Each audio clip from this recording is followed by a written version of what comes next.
বর্তমান সমাজের বাস্তব কাহিনী নিয়ে লেখা বাস্তব জীবনের প্রতিচ্ছবি একটি কবিতা। অভাব অভাব অভাব। কেন তুমি মানুষের জীবনে আসো? কেন তোমরা রক্তপাশে মানুষকে এভাবেই বেছো? তুমি কি জানো না তোমার জন্য মানুষের কত দুঃখ কষ্ট, তোমার জন্য কত তরুণ জীবন অকালে হয়ে যায় নষ্ট। কত বিপ্লবীর রক্তের বিনিময়ে মরা পেয়েছি স্বাধীনতা।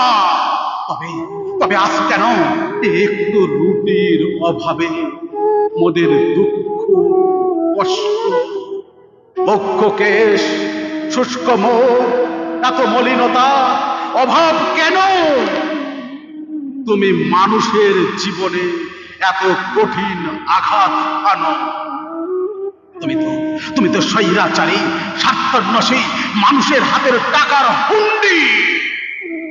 তুমি তো সব জানো।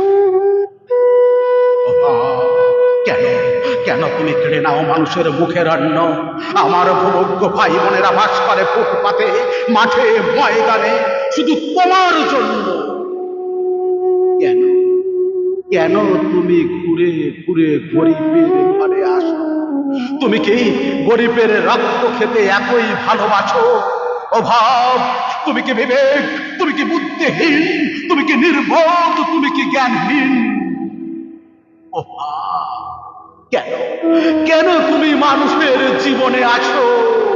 তুমি কি গরিবের রক্ত খেতে এতই ভালোবাসো?